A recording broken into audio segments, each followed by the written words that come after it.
Sith Lord discovered in the NHS. Swedish politician caught mid-cabinet shuffle. And RFK's dirty dip.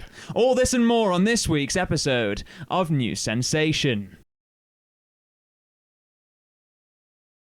Hello and welcome to News Sensation, where we do a deep dive into the week's strangest news stories.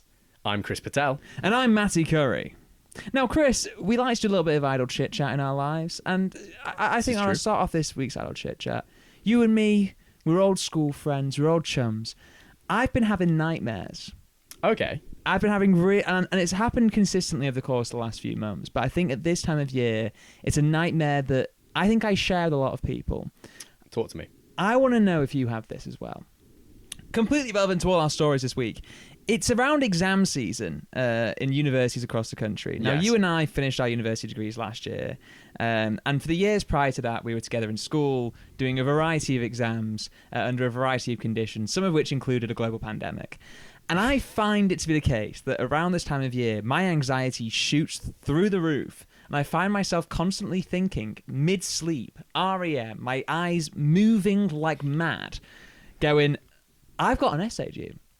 I feel like I need to check Tabula at a moment's notice because I have an essay due. And I'm like, Matty, and then my brain will tell me mid-dream, they'll go, Matty, you've graduated. And I'll go, no, there's one thing I've forgotten. And I'll be in my dream freaking out that I've got something due. And I think it's because it's around the time of year where it's like, oh, deadlines are piling up. I've got to say, I have the only nightmare that's worse than that. I wake up in the middle of the night and think, I've got to do something with News Sensation. And it's even worse because I probably actually do. So, well, what is it that entails a News Sensation episode, Chris? So, News Sensation is mine and Matty's personal project that we've been working on. It's the first episode today, so if you're joining us, thank you so much. Please do stick around. We got some good news stories for you. So it's the weirdest, wildest, most wonderful, downright odd stories from this week in the news. So I think we can both agree this particular week in the news has been doom and gloom. It's been bleak. I've been finding myself listening to, the Shane Gillis bit he says about his dad watching Fox News until he can't. He just gets so angry. It's like, they're turning Mr. Potato Head trans. I can't watch this. I'm like that with the woke end of things, where I'll listen to James O'Brien until I can't, or I'll turn on Newsnight until I can't. Honestly, it doesn't take me long to tire of James O'Brien. Oh, pish posh. He's a genius. Well, yeah, he's fine. Shout out to LBC, give me a job. But Chris, I'm wondering, are you a big fan of cinema? I am a big fan of cinema. It's right up there with podcasts. In fact, the Golden Globes, they've just got a podcast category. They do have in a time podcast for us category. starting our first episode. I know. I think they knew in advance. They went, a film student has just started a podcast. That's him. Which has never been done before. Famously, there are no film and lit students from the University of Warwick with a podcast. And if you're about to say Brett Goldstein, I don't want to hear it. Yeah, fingers on the buzzers. Fingers on buzzers. So, Matty, cinema? Cinema, Kino. I must say as well, a little sidebar, I've been told that there's a really cool shop that does a bunch of film stuff in the Northern Quarter, and Sam, my good buddy, my brother, got me a book on Korean film from there. Me and Pat went to go find it when we were walking around Manchester, and we assumed it was in one of those buildings that has multiple different rooms and stuff, and our social anxiety kicked into high gear, and we're like, we're not going in there and looking around. It's just we can't do it. What, like an Affleck's type building? I have no idea. We didn't go in. We stood outside, saw all the signs on the for the different floors, and went, ooh. It's just socializing horrors. Socializing one after horrors. the other. Because I'm a film person, and famously, film people can be quite insular, with the exception of movie superstars. Yes, for the French, it's all about liberté, égalité, but no nudity. That's right, this week Cannes said cover up. It's the 78th, I believe, Cannes Film Festival, and they've decided to crack down on something that has been plaguing red carpets around the world for the last few years. Well, actually forever. But these last few years, and the rise of nude dresses and free nipples, Cannes is taking a hard-line stance and saying, non, du nudité. This surprises me of the French. Oh, it's so surprising. I think this is where the story comes out, right? Because the headline is somewhat misleading in the fact that all the people are sort of saying Cannes bans nudity, as if nudity was ever allowed at the Cannes Film Festival. We'll get onto it later. Cannes famously have a very strict dress code policy, like a code of conduct that's kind of really important to them, because we associate French cinema with sort of your sort of nouvelle vague kind of rebellious stylings. Very, very liberal. Yeah, but Cannes older than that, right? So there was famously the revolts at Cannes in like '48 over the films that they were portraying. I think Black Orpheus, beat out the 400 Blows, and the French New Wave were sort of frustrated. Black Orpheus is Jared Leto, right? Yeah. And my favorite... It's Orphan time. $1 billion at the box office for Black Orpheus. Jared Leto, my favorite Brazilian actor, absolutely crushes it in that movie. Yeah, it was really funny. Is that's one of those films that, like, if you only read Cahiers de Cinema to learn about film, you'll think it's like the greatest affront to cinema in history. We should have had it on our stack of books. What, Black Cahiers Orpheus? de Cinema. I don't have any copies of Cahiers de Cinema. I finished my university degree in film and went, I'm never touching that again. No offense to Cahiers de Cinema, but to be fair to you, you featured heavily in my degree. I will say, Andre Bazin, big fan. Anyway, the point is, Cannes is very strict. They are the Cinéma du Papa as much as they are the French New Wave, right? They're old school. So nudity was never allowed at the Cannes Film Festival. But this year they made a specific point of saying in their dress policy, look, we're cracking down on it. I'm going to read you the exact line here. Nudity is prohibited on the red carpet as well as in any other area of the festival. According to the festival press office, this is just a way of making a long-standing rule explicit. I actually wrote in my notes there in bold, after the word explicit. So he doesn't waste his evenings. I don't waste my evenings. I have fun, even if you do not. So let's talk about the certain tendancies of the Cannes Film Festival. That's a little Francois Truffaut reference for you there. There's certain tendencies of French cinema. One way over my head. Are you familiar with his French essay that inspired the Dogma movement in 1995, which I thought launched at Cannes, but it was actually at the centenary of film celebration in Paris. We'll link it in the show notes. So French cinema is no stranger to declarations, manifestos, and rules. And like I said, Cannes is a little bit old school. So they've got some rules in place that are quite strict. And it's important to bear these in mind as I continue with this story. One of the bans is on voluminous outfits. Wow. Yeah, so in particular those with a large train, that hinder the proper flow of traffic of guests and complicate seating in the theatre. We've all watched like a red carpet event and they've seen someone in a massive, great big flowing dress or like a one of those like tailcoats that just goes on and on and on for a bloke, and you kind of think, I'd hate to be sat next to you because you'd just be like suffocated. Yeah, I do think, what planet are you living on? Yeah. Like, if it's not your wedding day, I'm not a women's fashion expert, as our listeners will come to realize over the coming weeks. Yes, but, true. But why are you breaking out the train? Well, no, to be fair, to all you ladies out there, I'm an ally. I think I'm a big fan of Train. I think Drops of Jupiter is a great song. And I don't. You see, we'll disagree agreeably on this. Yeah, later on. We're the number one podcast in the world where the hosts disagree agreeably. Yeah, we're not centrist dads, we're centrist sons. Yeah. But no, I think if you have a detachable train that you can kind of like, you see a lot of these at like Met Gala reveal events, right? Where they kind of come on with this big outfit and then there's a smaller outfit underneath and some poor schmuck's got to come up behind them and like fold it up. Right, yeah. But I think a detachable train is fine. But those trains that kind of really get in the way, I understand why their ban is there. Here's another ban that I think makes sense to people. And right. I want to know your opinions on this. 2018, this ban came into place. Selfies banned at Cannes. The festival director Thierry Frémaux called them grotesque. Oh my God. Do you think selfies are grotesque? I mean, they can be if they're at the wrong angle. But very true. That's such awful moral panic. Does he think like selfies are going to be the downfall of the West or something? I'm not quite sure. Maybe he has made one of those sort of very clunky metaphors where it's like, truly the new Battle of Tours is making sure that selfies can't be taken on the Cannes red carpet. It does really remind me of the Académie Française, where they're like, we can't have people using anglicisme. Yeah. Well, that's when they're sort of like, you have to make sure that you use the overly elongated French version of the phrase rather than the kind of very straightforward slang English form. Yeah. And there's loads of examples of this, right? I mean, when we were learning French, we sort of had the anglicized form, right? Where when we started learning about stuff to do with the internet, they were just say emails in an accent and you're fine. Le web. Yeah, but then there's a lot of French people who would take great difficulty with that. Yeah, because and they all I work take great for Cannes. difficulty with it. No, I'm not going to say that. I love the French. Thierry Henry, top guy. Thierry Frémaux, I'm mixed. Nah, not so sure. I will also say there is another very strict dress code rule that I think makes sense up until the fact that it doesn't, which is that the evening premieres at the Palais Grand Théâtre Lumière, named after the Lumiere's sort of revolutionary film techniques and all that, which is what that centenary event was about when Dogma 95 turned up, which we'll explain in the Patreon episode. Yeah, so what we're going to do is we're going to make you pay £10 a month, and at the end of each of these episodes, I'll talk you through a new wave of cinema.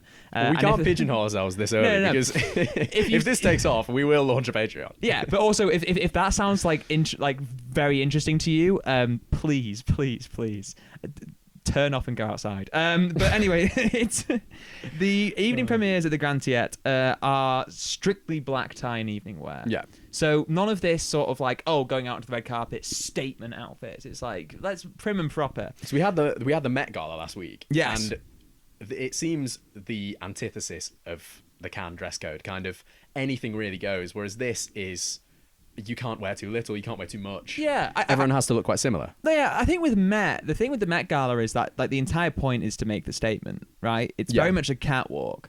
I get frustrated when someone turns up in black tie to Met Gala because it's themed. Yeah. And unless the theme is strictly black tie and evening wear, like what is this? Yeah, put your the Grand Théâtre Lumière. Honestly, darling. Dear. I will say though, it's like you can say that maybe sometimes you find some of the Met Gala themes a bit over the top or whatever. One, let them have fun. Two, it's better than the rules at Cannes, which means that there have been reports that women are turned away from the Grand Théâtre for not wearing high heels. Wow. Imagine wanting to wear comfortable footwear to watch a film. Could never be the Grand Théâtre. Could never be the Grand Théâtre. But I wonder, Chris, have you been keeping up with the first couple of days of the Cannes Film Festival? I have not, I'm afraid. I've been leaving that up to your film expertise. You have, and I'm glad you did, because I then went out and I found some of the new outfits that have been on the red carpet, and I was looking very closely for any signs of, healthy distance. No. I was right up against the screen. Oh, okay. I'm still blinking awkwardly from the UV. If you look closely, it's etched onto his pupils. Yeah, if you look down at like my laptop right now, you'll find just still breath marks. Where I was looking, looking at sheer dresses. Where me, just like the team at Cannes, were looking very, very close at the dresses to make sure they weren't in the slightest bit translucent. It's like Tudor England, where the slightest bit of ankle can set your pulse racing. If you restrict, like Cannes Film Festival has, you're only going to increase the market for it. Oh, the for heart sure. wants what it wants. Yeah, it's a bit like in those like hyper-conservative societies where like there's suddenly become something sexual about even like the slightest bit of the female frame. And it's like because you cover it up entirely, and it's like I think Cannes, to be fair, haven't gone quite that far. And I must point out I wasn't actually looking that intently because I didn't need to spot some blatant rule violations. So you may be thinking, right, who got in the buff on the Cannes red carpet? And I can't tell you that. Because unless between now and this coming out, someone actually did that out of protest, which fair play to them. The one massive rule violation is this. Do you remember the rules, folks? What about voluminous outfits?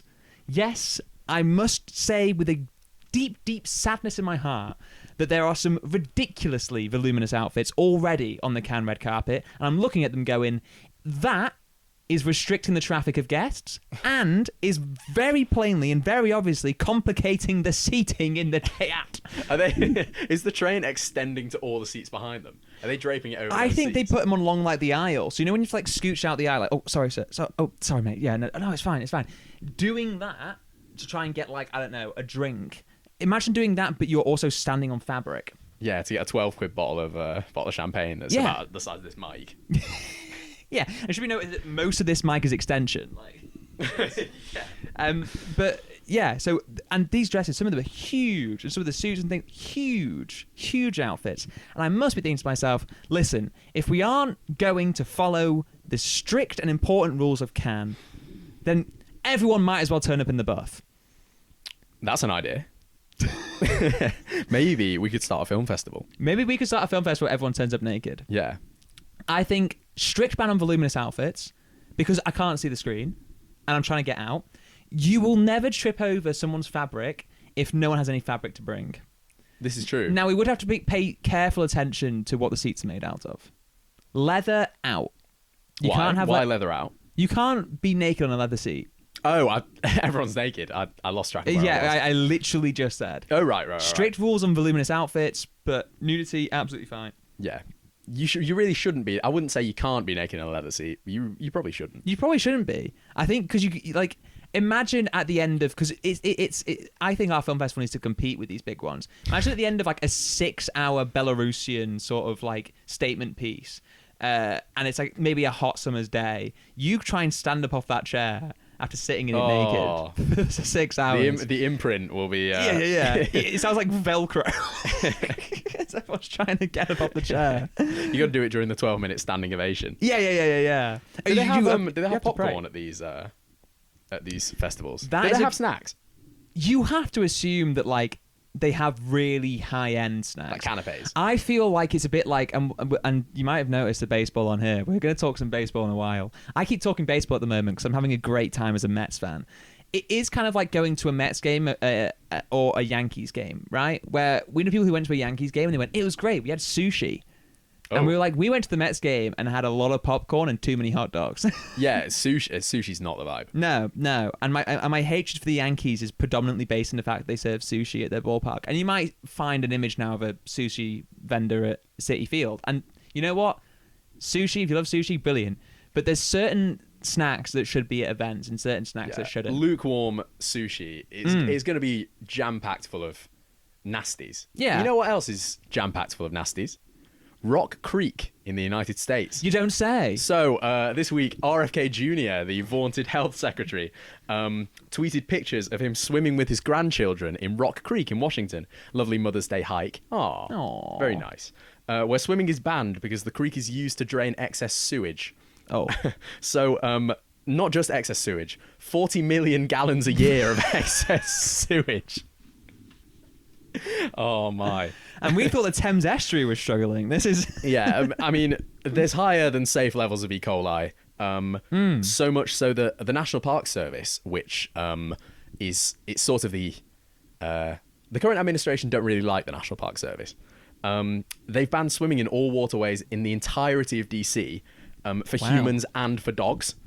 You can't even put your dog in this water. It's how full of shit the water is. What cats? Yeah, throw him in. So there's a lovely picture which we'll link down below of RFK putting his head in, and I mean from my days going to Sale Water Park, I know you don't do that. No. That's that's a no. Public health advice. It's getting really warm here in South Manchester.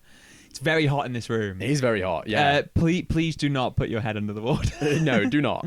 You can get cold water shock. But RFK was all right. He's pictured here with his 2 grandchildren, Cassius and Bobcat.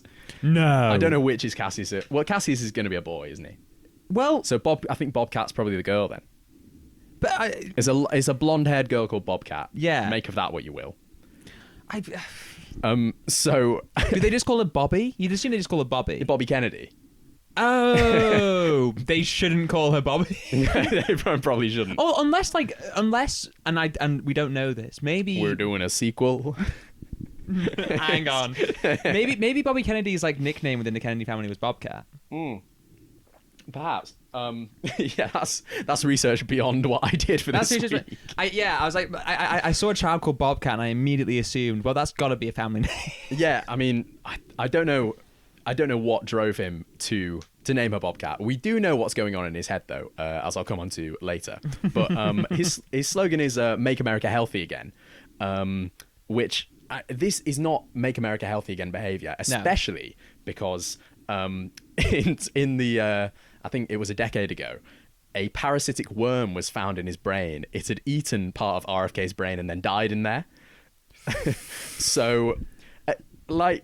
That's not good. It did spawn this funny tweet though. When RFK was running as an independent, if you remember, last year. The glory days. He was running to be president against Trump and Biden, running as an independent candidate. He tweeted, "I offer to eat 5 more brainworms and still beat President Trump and President Biden in a debate. I feel confident of the result, even with a 6-worm handicap." Say what you will about the guy. He's got jokes. I mean, maybe the worms got jokes and he's just sort of the puppet. It's like Ratatouille. The worm's just pulling the leaf aside. It feels like imagine going to a golf course and someone saying, "Oh yeah, so what's your handicap?" "No, 6 worms." Yeah, just about 6 worms. Still probably better than Trump's handicap. Wow. Hey, the White House has made a very big deal about him winning golf competitions in recent times. Well, 3 months later, RFK did succumb, not to the brainworms, but to the temptation of supporting Donald Trump. In August, he threw his support behind the Trump campaign, and the rest is history. But that's a different podcast. Yeah, you might see this and think, is he really the right guy to be health secretary? If you've not already had that thought. And on the one hand, I'll make the case for him. Okay. So, it's hard to imagine someone who's been in so many different compromising health situations. This is very true. So, he was a heroin addict. Yeah. When he was in school, he said that taking heroin enabled him to read. Right. Side effects may include. Yeah, if you're out there and you're struggling with things like maybe like a dyslexia or any sort of, you just can't get onto that black sticker on the reading wall. Yeah. We're not medical professionals, and technically neither is RFK Jr. But just know that he thinks it helps you read. We don't. Yeah, we do not. We do not. Please Spotify terms of service. So he was a heroin addict. He has spasmodic dysphonia, which is why his voice sounds the way it does. Right. It's a neurological condition which makes his voice shaky. Okay. And he was also diagnosed with mercury poisoning a while back because he ate too many tuna sandwiches. Is he like Mr. Burns from The Simpsons? He's just trying to collect all the ailments on the list. Do you want to know something funny about tuna sandwiches? I didn't know this whole thing about mercury trouble with tuna sandwiches for a very long time. Right. And in my first year of university, I had tuna sandwiches probably every day for about 4 months. And I used to come home and have a tuna sandwich for lunch. Lean protein. On the one hand. On the other hand, I then told my friend about this and they went, "You're going to get mercury poisoning." And I was like, "What do you mean?" It's like, "Is it tin tuna?" And I was like, "Yeah." No. It sounds like they're part of the fake news media. It sounds like they're part of the fake news media because clearly, RFK, he's got mercury poisoning and he's fine. I've just demonstrated why he's a great pick for health secretary.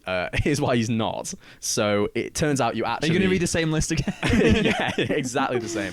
No, it turns out you actually need somebody probably who understands a bit of science. So he's a raw milk advocate. Despite the fact that it's very unsafe to drink unpasteurized milk. Pasteurization was invented for a reason. Yeah, named after the great Louis Pasteur. Yeah, that's another thing the French have brought us. Yeah. It's not normally a Francophile podcast. Let the record show this is not normally a Francophile podcast. Did I enjoy watching PSG beat Arsenal? Yes, but this is... we all did. Otherwise... So the Washington Post quoted the director of the Center for Dairy Research at the University of Wisconsin-Madison, who likened drinking raw milk to not washing your hands before you go into an operating theatre. It turns out he doesn't believe in that either, so he wrote a book in 2021 called The Real Anthony Fauci, in which he basically advocates for the miasmic theory of germs. So before germ theory, which was the dominant theory in 1880, that's a lot of years ago, which has saved millions of lives. Could yeah, you make that as a guesstimate. Yeah, you're in the right ballpark. Yeah. He believes that disease is spread by bad smells, as people used to believe in the medieval times. He's also pledged to find the cause of autism by September. Yeah. I love how you need a 5-year plan. You need a 5-year plan. The deadline's coming up. He's going to have a very tricky summer. Is he deploying like an autism task force? Yeah. Well, the thing is it's like he's going to have plenty of time because, like I said, it is baseball season. And if you want to see, if America wants to center all their autistic people in one places, go to, the cheap seats of ballparks and watch people fill out, because you can fill out the scoring charts and box scores and like all the different things by hand, by pencil. Very classic American thing to do. Yeah. It is the equivalent of having like a train map on your wall. Is filling out like exactly how the plays play out on a baseball game. Reporting to the task force. Reporting to the task force. There was this one guy when we went to go see the Mets who was like the coolest guy ever, who clearly just sits in the same nosebleed seats every home game. And when they did this like trivia thing in like the 7th inning stretch, he absolutely crushed it. Like it was like, and this question only 1% of Mets fans can get, and he just like immediately was like, it's the Cubbies. I am the 1%. It's great, dude. He is the 1%. We met the 1% club. Someone call Lee Mack. I found him. He's here. I think that we really need to spare a thought for young bobcats, because in 2023, RFK claimed that chemicals in the water can turn children gay or trans. So who knows what's going to become of Bobcat in the years to come? Yeah. I you know what? If Bobcat decides to find themselves in those communities, we welcome you with open arms, Bobcat. We do. That would be glorious. If Bobcat turns out to not only be neurodivergent but also like LGBTQ+, that's going to be like, it's almost a bit like how Elon Musk is having to reckon with the fact that he's got a trans child. It would fuel RFK's theory though. Would it? He's like, shouldn't have taken them in that damn Rock But Creek. This is the problem with the Mother's Day trip. It's not E. coli. He's like, no, that's fine. What I'm really worried about is my daughter wanting to date other girls. It's like, yeah, no. The greater threat to this world isn't E. coli. It's lesbians. that's RFK's medical theory. If you take away one thing, let it be that. I'm starting to sound like the Cannes Film Festival. No.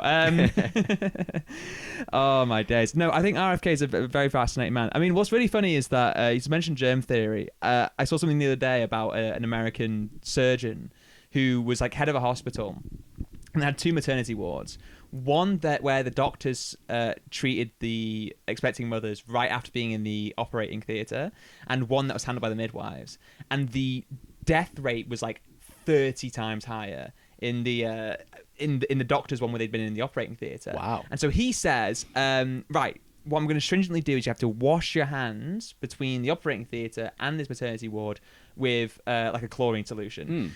And they do, and the death rate drops to identical to the midwife ward, as you would expect from germ theory, but that didn't exist yet. So everyone says, oh, he's bonkers. This is like a false correlation. And a lot of people basically ruined his career. Oh, that's Ignaz Semmelweis. Yes. The Semmelweis. Hungarian. Indeed. And that... Ding, ding, ding. I'm in the 1% of Mets fans.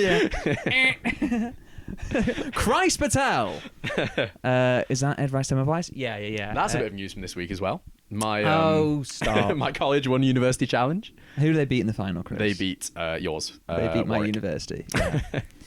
It was they were showing it on the big screen at the Piazza. I saw that on some people's stories. I love how you suck. have a Piazza. Speaking of Piazzas. Speaking of Piazza, and no, we're not quite yet talking about Mike Piazza, but something similar. It's the Pope's Field of Dreams. It's the debate over Pope Leo XIV's favourite baseball team, and it has raptured my soul for the last few weeks. It's so funny. So look, the Pope is a Yank. We have to just embrace that. Yeah. It's the new world. We might bleep that word out on the... What, Yank? Yeah, in the edit. The Weisler. And look, what needs to be understood about America is that it's a nation where the basilica is secondary to the ballpark. Baseball is a religion. It's the national pastime, even though technically the NFL is more popular now. But I like both, so who cares? One thing to know is that across the major American sports, Chicago, in only one sport, has 2 teams. Everything else, there's a consensus.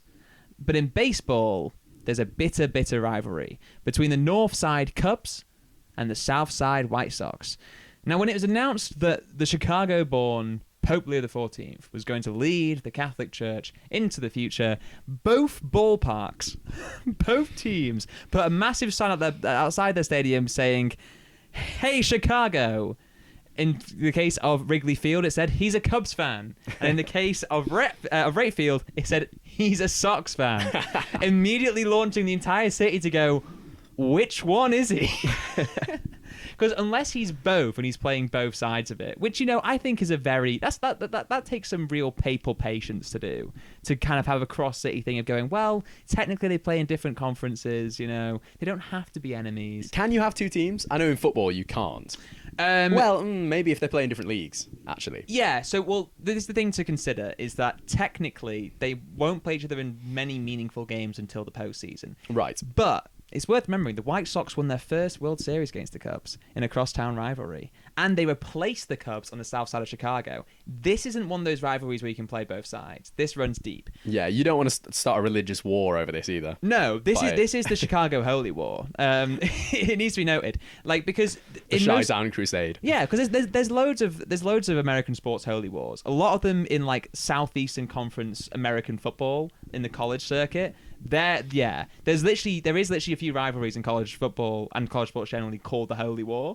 But this one's crucial. This one's crucial, and that's why you need the Pope's brother to step in. John Prevost, who's had an unbelievable sort of run. I love this guy. He's so great. I love the fact that we've got a Pope now where we're getting little anecdotes about them as a child because their brother's just going onto local TV station WGN and kind of going, he was never a Cubs fan.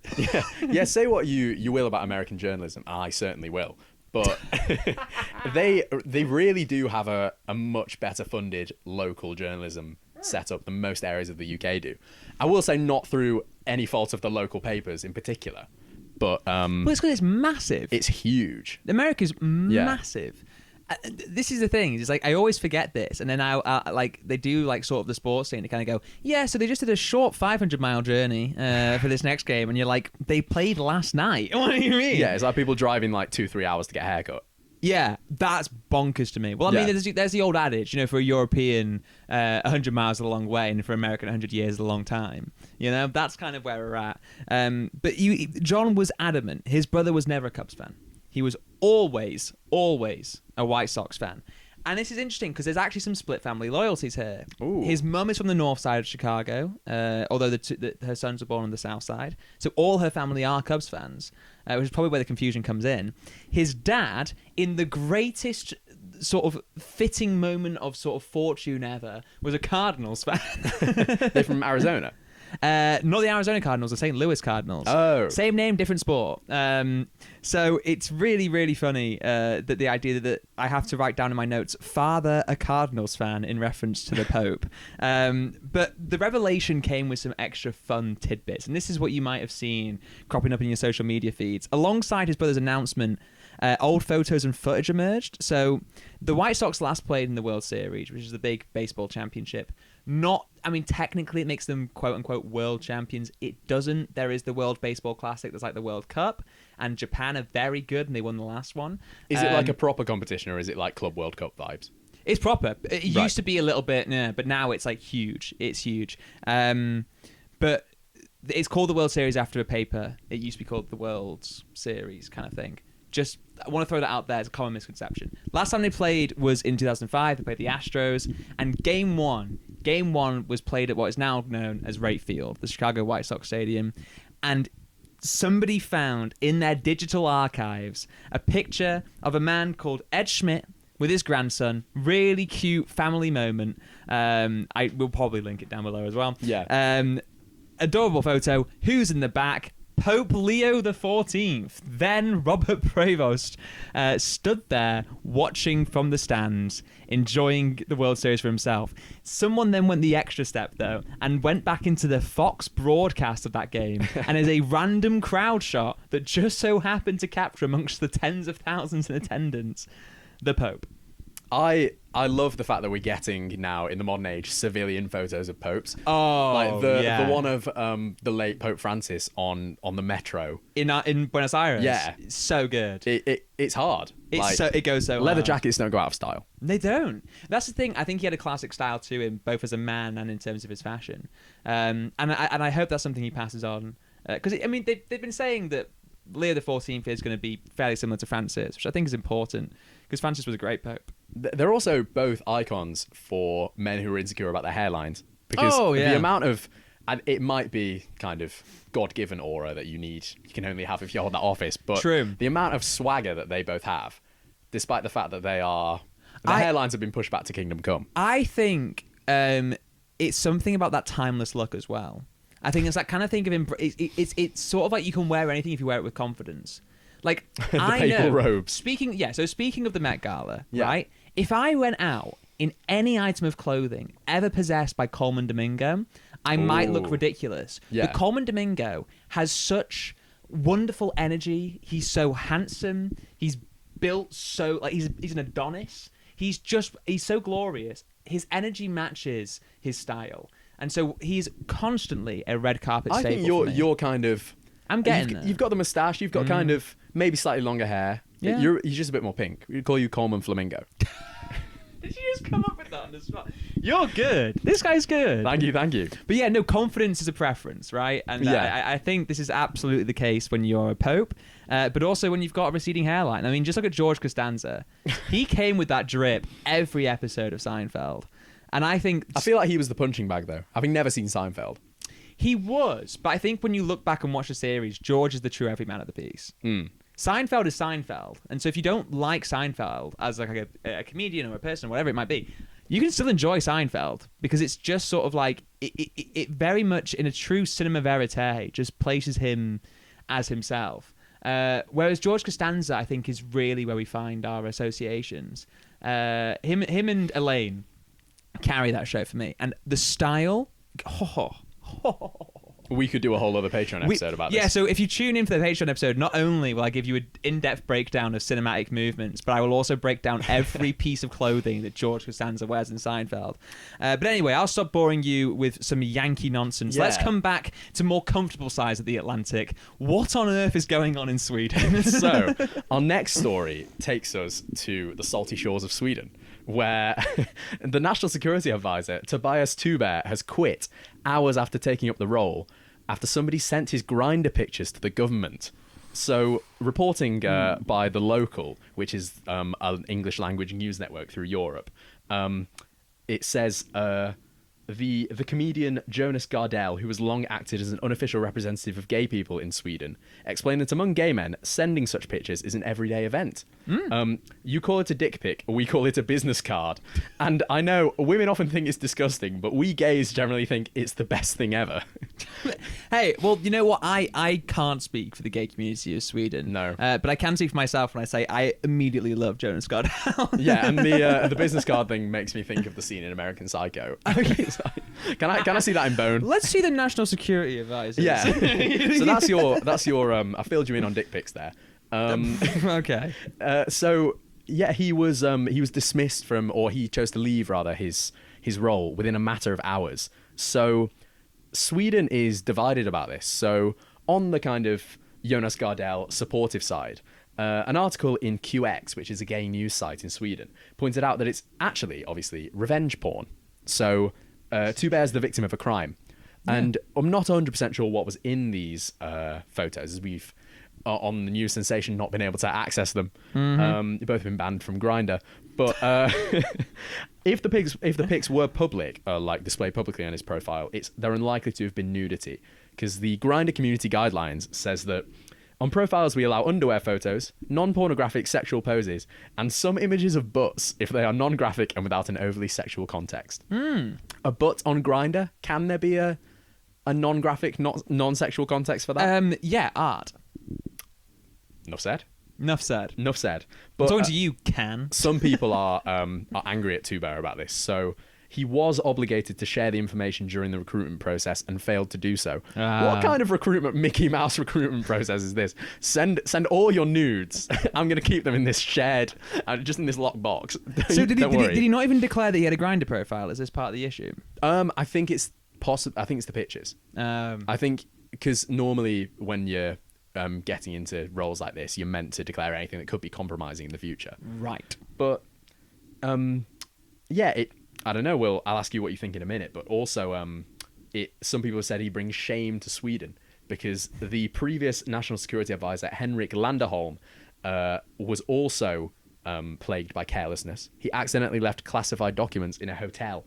So there's been 2 resignations from this role in about 2 months. And the Social Democrat Party's defense spokesperson, Peter Hultqvist, said, this creates an image of incompetence in Sweden. I'm sure there was much more than incompetence in those images. Yeah. I'm not somebody who would be looking at one of these images of the National Security Advisor of Sweden and going, you know what makes me the most distressed about this? The incompetence. The incompetence of it all. Now, I would be worried if the picture showed incontinence, but that's a separate issue. Oh. So what do we think? Should he have been obliged to share it? Has he done anything wrong? Has our mate Tobias done anything wrong? It's an interesting conversation about privacy, right? I think there's something to be said about if you're going into a public space, you've got to be really careful at all the other facets in your life as to what you do with that kind of stuff. And although, yes, again, I can't speak for the community, I'm going to let Jonas Gardell do that for us. There is something to be said that if you are a politician, perhaps you refrain from handing out your business card at every available chance you get, or just being too flippant with who receives it, knowing that it is so easily then spread. Now, there is also the other point that it is a crime, right? Yes. To share these without his consent is most certainly revenge porn. But I do have to say there is certainly a sense of the incompetent about it, where it goes, look, you are going to be in the public eye. Even if you trust whoever you're in this situation with, you've got to be so careful. You've got to be so diligent. I don't know when they were sent, the pictures, is the only thing. They could have been before he entered the public eye. Could have been. Yeah. I'm gonna say something which I may prove controversial. I don't know. I'm not somebody who thinks it's a bright idea to ever send them to anybody. Which I know it's a bit of fun. Perhaps it's your business card. Perhaps it's just how you like to express yourself. I never leave home without it. Absolutely, never leave home without a good pack of them. Like a headshot, like a 6x10. Sign your name on there. Here you go. Yeah, I like to take one of those. What are those things with like the shutters where you like move them around and show people holiday pics? Yeah. No, absolutely. I always have one in my locket. I carry around everywhere. Your own nude. Ding! Yeah. Just in case. It's an It's one I made earlier. It's an advanced form of flashing, I imagine. But no. But I do think there is something to be said. Like, look, folks, the internet is a wild and crazy place without us putting our privates out there. Let's just be a little bit careful. Ultimately, I can't tell people what to do with their lives. Yes, but if ever you're going to decide to be the national security advisor, perhaps be more secure about your crown jewels. I'm just thinking of other national security advisors, though, who've actually leaked things themselves and are still in the job. Cough, cough. Pete Hegseth. There is he's not leaked his own nudes, this guy. No, well, that is the thing. Pete Hegseth's nudes will be on this show next week. We and that's a promise. No, it's not. No. We don't know, though, as well. Maybe he did go full Pete Hegseth, allegedly. Well, we've seen the group chat. Maybe it included plans on strikes on the Houthis. Have we considered this? Maybe tattooed on this man's areas of interest was perhaps some advanced military notes and secrets that people can't know. But we can't. I can allege this, but I don't think. I think that's a bit beyond the realm of reason. I do feel for him because I think that if it were me in this position, I'm the kind of person where, and I use the word position advisedly, I'm the kind of person where I would only have to do it once and it would get leaked. Yes. He could have been. He might be a very chaste individual. On the other hand, his husband's name is Florian Fuckner. I'm not making that up. No, but also, we can't judge the Fuckners just because of their position in life. No. I use the word position advisedly. I use the word position advisedly. But I will say, well, I'm more worried that is he sending these out without Florian's awareness? I think this is why I think it will have been pre-Florian. Okay. Before his life as a national security advisor. Yeah. When, fast and loose in Stockholm, Exactly. If you can't do it in Stockholm. If you can't be a super trooper. Exactly. Speaking of troopers, our next story, a Sith Lord has been discovered in the NHS. My goodness. Yeah. Don't worry, it's not Wes Streeting. So, NHS worker Lorna Rook was awarded nearly £30,000 compensation this week following the results of a personality test, which said she was Darth Vader.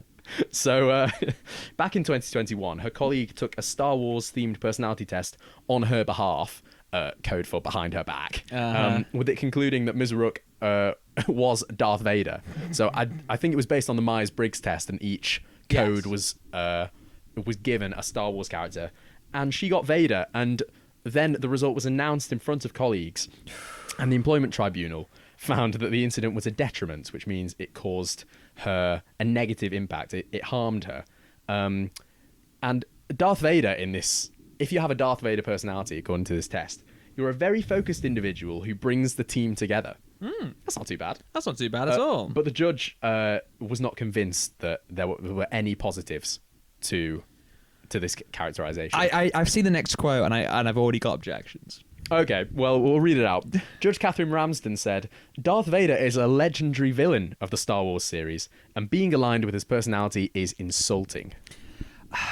To refer to Darth Vader as blankly a villain is, I think, it doesn't do justice to what has been George Lucas's actually well put together story. Tragic hero, perhaps? Tragic hero. There's plenty that you can say about Anakin Skywalker to use his government. That is Anakin J. Skywalker. Anakin J. Skywalker. That can be, pretty poor. Maybe he did kill not just the men, but the women and children too. And maybe he does have some very adverse opinions on sand. But ultimately, he shows himself to be, at the end, a loving and caring father who gets free of his previous states of, I don't know, neoconservatism, hating the sand, to save his son's life. And he's ultimately vindicated. And you know what? Technically, he did bring balance to the Force. So, yeah. Well, I mean, the judge wasn't so convinced. So the the judge said the outcome of the quiz was likely to reflect the people in the office's perception of Ms. Rook and her character. To which I say, really? Yeah. And we know how accurate these personality quizzes are. Well, we're about to see how. Yeah, accurate we know are. how accurate they are because we've done one. So. We have here a chart of all of the Myers-Briggs personality types, 16 of them. And we did a Myers-Briggs test, and it's not very scientific, but Matty, which Star Wars character are you? The question I'm always hoping to hear on a date. I came out with the ENFP campaigner character type on the 16 personalities test, which means I'm Qui-Gon Jinn. Qui-Gon Jinn, the champion. The champion. So what traits does this chart say you have? Let me look very intently. Yeah, it's really small. It's really small. I read it earlier, and I do think it applies. So, for the folks at home, oh my goodness, Chris. Warmly enthusiastic and imaginative. Oh, so true. See life as full of possibilities, make connections between events and information very quickly, and confidently proceed based on the patterns they see. Want a lot of affirmation from others, so true, and readily give appreciation and support. Even though, Chris, I'm going to have to say you've printed this too small. Spontaneous and flexible, often rely on their ability to improvise and their verbal fluency. I'm sure all the folks listening to this agree to that one. Yeah, if Lorna Rook had got Qui-Gon Jinn, I don't think she would have got the 30 grand. That is lovely. That is lovely. Let's see Vader.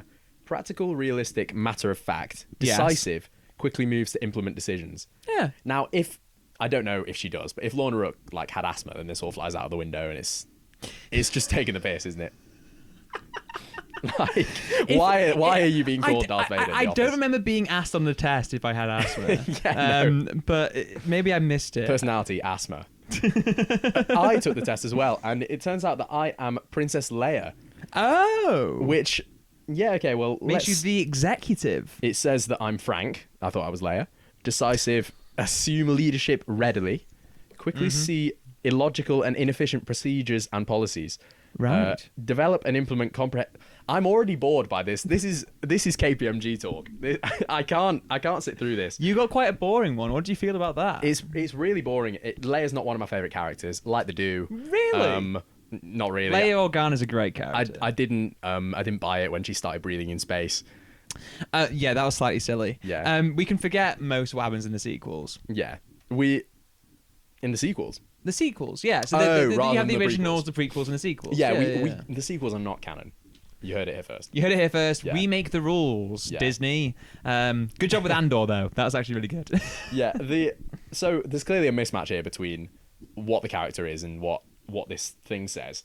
The judge didn't think so, but she did dismiss Lorna Rook's other claims for unfair dismissal, disability discrimination, and failure to make reasonable adjustments. it did not accept her claim that this led to her resignation the following month.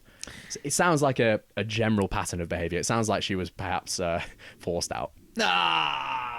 Oh, he's good. He's good. I liked the Guardian's opinion piece on this. So Stuart Heritage, Guardian journalist, said the test couldn't have been accurate, or Vader would probably have blown up the alleged bully's home planet or sliced them in half rather than filing an official complaint. And I think he's right there. Yeah. The last thing Darth Vader does is resigns. Yes. He will doge the operations of the Death Star. Yeah. He actively kills his boss, but somehow Palpatine returns. He actively kills his boss in a moment of heroic sacrifice that ultimately leads to the end of his life. He did not get involved in a tribunal No, he about did not. unfair dismissal. But to be fair, I would have been a bit concerned if Ms. Rook decided to throw her boss down a 100-foot space weapon gap while being electrocuted. That would have been quite a dramatic end to her time in the blood donation ward. Yeah. Yeah, blood donation is quite a grisly ward to imagine these medieval intergalactic punishments in. It is. Well, I mean, it's probably the easiest for them to imitate. You Yeah. know? You go to those medieval dungeons, lots of blood and guts. Yeah, well, it used to be much more fashionable to be a Jedi. So 20 years ago, in the 2001 census, in England and Wales, over 390,000 people put their religion as Jedi on their census forms. It might have been to do with the fact that The Phantom Menace came out in 1999. Yeah, I Not mean, even the best Star Wars movie. Well, that's the thing, is that's after The Phantom Menace. Imagine how many were on the census before. Before Jar Jar Binks. We need to watch that. We need to look out for the Jar Jar drop. So it came very high on the list. So it was behind Christianity, behind Prefer Not to Say, behind No Religion, behind Islam and Hinduism. But it was higher than Judaism. In 2001, there were more Jedis than Jews in England. That is the headline, if nothing else. Wow, okay. The Office for National Statistics revealed the figure in a press release entitled 390,000 Jedi there are. No, that's good. Which is very good boomer humour, as boomer humour goes. But unfortunately, there was a dramatic decline. So the number halved at the 2011 census and then decreased tenfold in 2021.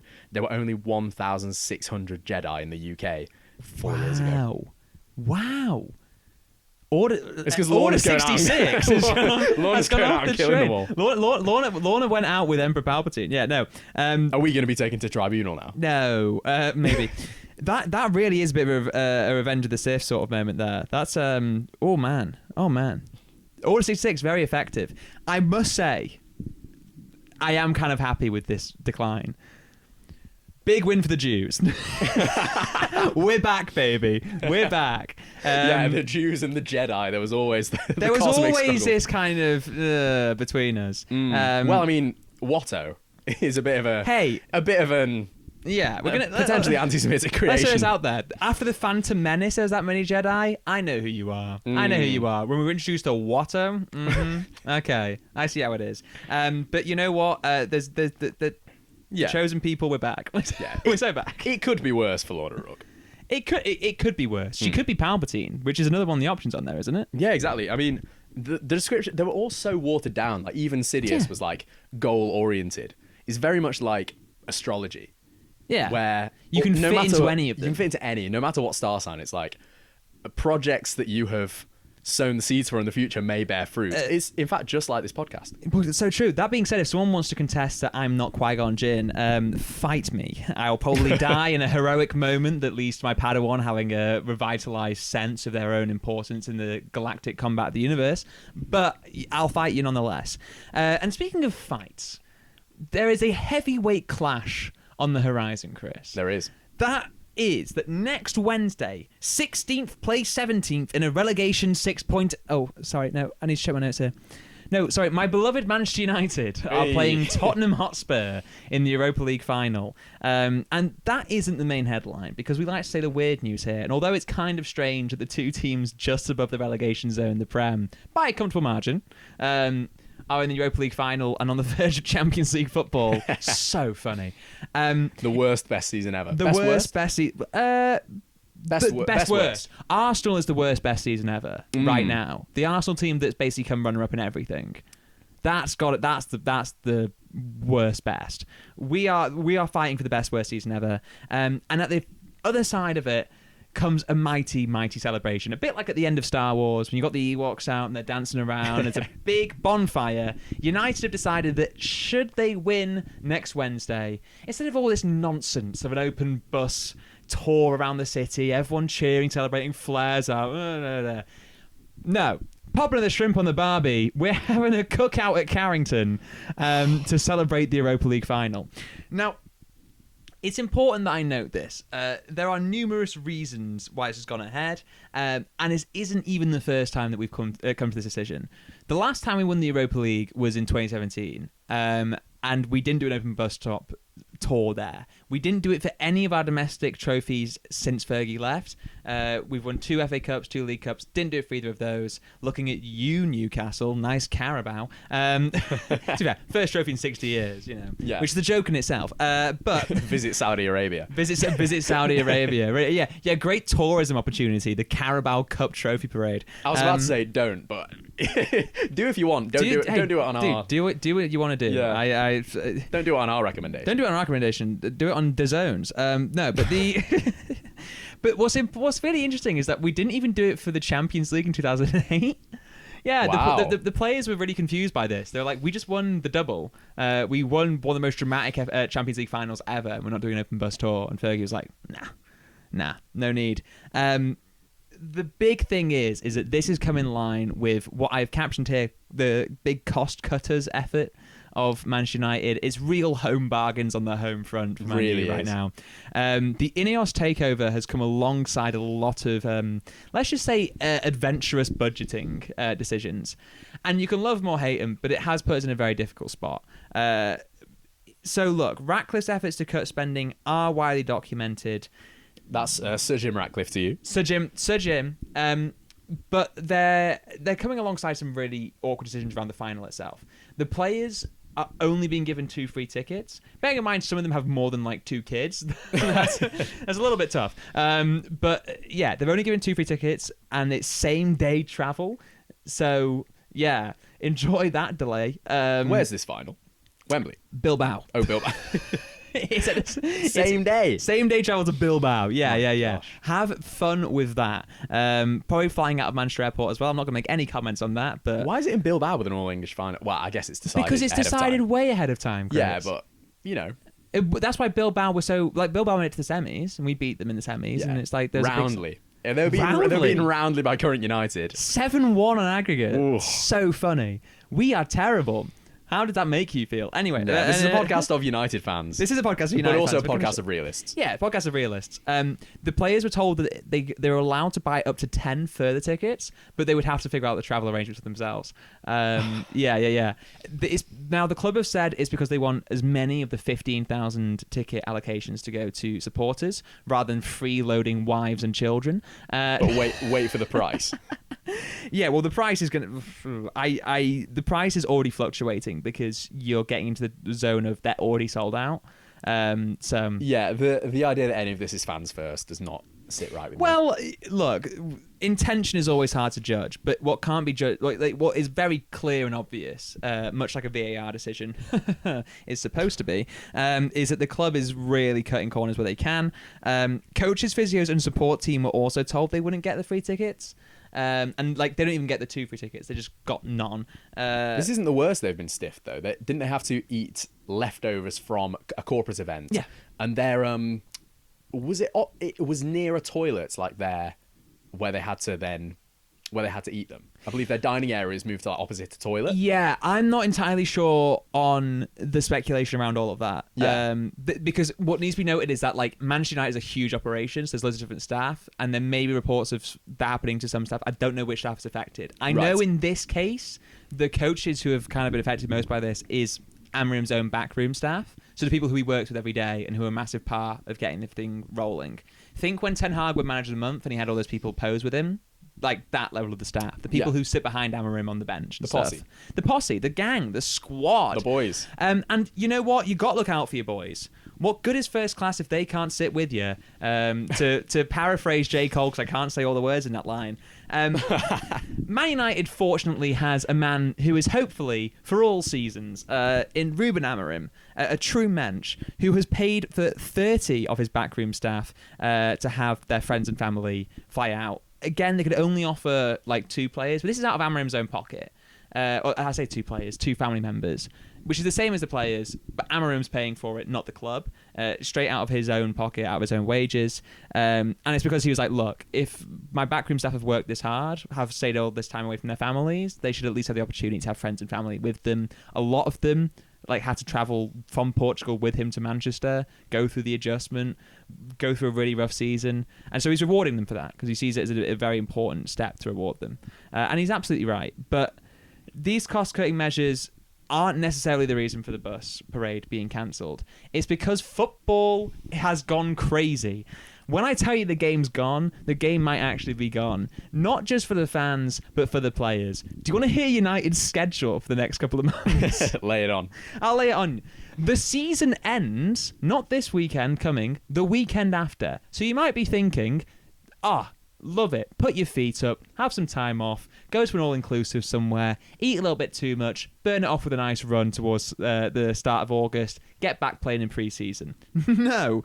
So we not only play Villa the weekend after the final, we then immediately leave for Asia for post-season games. They're not even called pre-season games by some of the outlets. Post-season games in Malaysia and Hong Kong. Post-season. Where I believe we're playing the Hong Kong national team.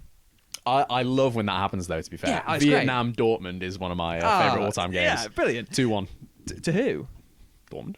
hopefully, hopefully not Vietnam. Yeah. Hey, they love a good upset. Anyway, they return to Manchester on May 31st. They then immediately have to report for international duty because there's a Nations League semi-final that captain Bruno Fernandes is playing in on June 4th, and his World Cup qualifiers starting on the 5th of June. So maybe a grill and some cold ones will be a relaxed day off for the squad. Who can be bothered with all of this? First of all, Nations League. Who cares? Abolish it. Second of all, Manchester Airport. You're doing all this travel out of Manchester Airport, which has long been rated the worst airport in the UK. Mm-hmm. There's a reason why a lot of these Manchester United players seem to not be able to take it. Yeah. If this was the conditions that caused Rashford to lose his head, no wonder he's flourishing so much now. I too might lose my head in this situation. I think this is actually a moment for United to reflect and go, look, this barbecue is good for our players. Let's have more barbecues. We have seen in recent years an influx of South American talent, which can only mean that our barbecues are absolutely mega now. I love how on his day off, like whenever you have a day off like Licha or Manuel Ugarte, respectively Argentinian and Uruguayan, you'll see them cooking up extremely nice steaks on their Instagram stories. And I'm like, I want to hang out with those guys. And I just think it's a massive team bonding moment for your... Both, it should be noted, absolute bruisers in your squad to cook up some beautiful steaks, have some mate, take the edge off, and bulk up, really. Get in the gym, have some big steaks, get ready to go for the weekend. That, for me, I think should be Man United's new training regimen. But instead, it'll probably be Ineos meal deals. I'm imagining very, very thin sausages. Possibly pepperonis on... Oh, don't even. On iced buns with the icing scraped off. Are you expecting some peppers on the grill? No. No. That's too advanced. Maybe Anthony, Mateus Cunha have their own... I know Anthony's gone now, hasn't he? Well, he's on loan. He's at Betis. Yeah, he's on loan. He'll come back from winning the Conference League final just in time. Will he come back for the Barbie? You'd think. Yeah. You'd think. I'll get on the phone to Anthony. Yeah. Well, actually, I don't know, because if the Barbie is midweek between the Europa League and the last game of the season, he'll probably be celebrating or mourning with Betis because they're preparing because they play the Champions League final the week after. So he will not be there. That's devastating. Yeah, the South Americans would have to have their own grill. They don't want anything to do with that. Jim Ratcliffe's anemic sausage. Can you imagine the pain that Manuel Ugarte will bring down on whatever worker comes up to him with a Rustler's burger, the United barbecue, Beyond meat? You just he'll weep. He'll weep and cry full sore. Now look. if you're worried that we don't support vegan alternatives at barbecues, that's absolutely not the case. But we just think that, let him cook. Let him cook what he wants to cook. Be a flexitarian. Yeah. It's almost a bit like people who don't smoke but who smoke a cigar after a big occasion, like a wedding or something. It's kind of like that. Well, you're having a vegan burger as a treat. No, you're having an actual burger as a treat. Andrew Tate's rebrand. Yeah. Actual burger. Yeah. No, this is where I go full boomer, but I'm just sort of like, look, the animal's already dead. Can we for one day? I think it must be time to wrap this episode up. He's gone full boomer. It's time to get him back to the home. All I'm saying is, you need to look at Agate's steaks. They're unbelievable. Have you had fun this week, Matty? Chris, I've had the most fun. I'm so sweaty up in here. It's such a warm room. It's such a warm room. It's gotten even hotter with some of the comments we've made. Yeah, if you have stuck around for this long, first of all, why? And second of all, thank you so much. I love you. I love you too. We will be back next week.